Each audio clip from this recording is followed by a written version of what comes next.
Praise the lord. నిజమైన స్వరం. December 18, 2024. Holi prayer home సంఘం వారి అనుదిన వాగ్దాన పరిచర్య. నా ఆత్మ మీ మధ్యన ఉన్నది గనుక భయపడకుడి. హగ్గై గ్రంథము 2వ అధ్యాయము 5వ వచనం. ప్రియమైన దేవుని వారలరా, ఈ మాట మన తండ్రి అయిన దేవుడు మన పితరులతో ధైర్యం చెప్తున్నారు. భయపడొద్దు, నేను మీతో ఉన్నానని చెప్తున్నారు. ఏ విషయంలో దేవుడు మన పితరులకి ఈ మాటను సెలవిచ్చారో మనం చూసినట్లయితే, దేవుని యొక్క మందిరాన్ని కట్టే విషయంలో, దేవుని యొక్క మందిరపు పనులు చేసే విషయంలో వారికి దేవుడు తోడుగా ఉంటానని అంటున్నారు.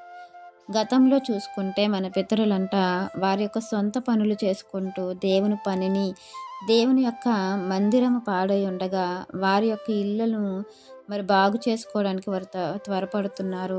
కాబట్టి మీరు నా మందిరపు పనులను విడిచిపెట్టి మీ సొంత కార్యములు చేసుకోవడానికి మీరు పూనుకుంటున్నారు. కాబట్టి మీకు మీరు పంట పండిన, మీరు ఏం సంపాదించినా అది మీరు అనుభవించకుండా అయిపోతుంది.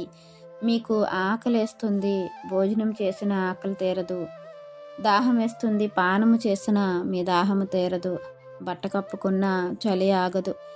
మీరు పని చేస్తున్నారు, ఆ కష్టార్జితమును మీరు అనుభవించకుండా చినిగిపోయిన సంచులో వేసినట్టు అయిపోతుంది. కాబట్టి నా మాట విని నా పనుల మీద మీరు శ్రద్ధ ఉంచండి. ఎందుకంటే మిమ్మల్ని పోషించేవాడిని, నడిపించేవాడిని, మిమ్మల్ని రక్షించేవాడిని నేనే కదా. ఐగుప్తులో మీకు ఇచ్చిన మాటను నేను జ్ఞాపకం చేసుకుంటున్నాను. మీతో నేను చేసిన నిబంధనను కూడా నేను జ్ఞాపకంలో ఉంచుకున్నాను. కానీ మీరు నాకు వ్యతిరేకులైతే నేను ఆ మాటను మర్చిపోను. కానీ మీకు బుద్ధి రావడానికి నేను ఈ భూమిని, ఆకాశమును, సముద్రమును కంపింపజేస్తాను.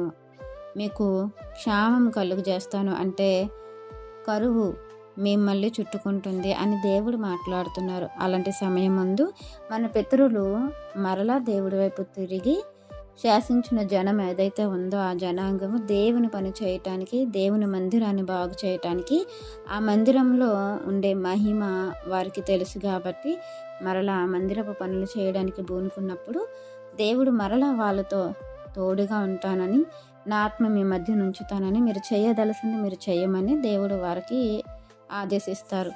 ప్రియమైన దేవుని వారలారా, ఇక్కడ మనకు దేవుడు ఏం చెప్తున్నారంటే, దేవుని పనిని చేయకుండా, దేవుని మందిరపు కార్యములు చేయకుండా, దేవునికి ఇవ్వవలసింది ఇవ్వకుండా మనం దొంగిలుతున్నామేమో, దేవుని పనిలో నిర్లక్ష్యం చేస్తున్నామేమో, వెనకడుగు వేస్తున్నామేమో, మన సొంత కార్యముల మీద మక్కువ చూపిస్తున్నామేమో జ్ఞాపకం చేసుకొని దేవుని పని చేయటానికి శ్రద్ధ నిలిపి దేవుని యొక్క మెండైన దీవెనలు పొందుకోవాలని ఈ వాగ్దానం మనందరి జీవితంలో దేవుడు ఫలింప చేయాలని ఆశపడుతున్న వారు దైవజనులు బ్రదర్ పి నెహెమియా గారు. God bless you. ఆమెన్.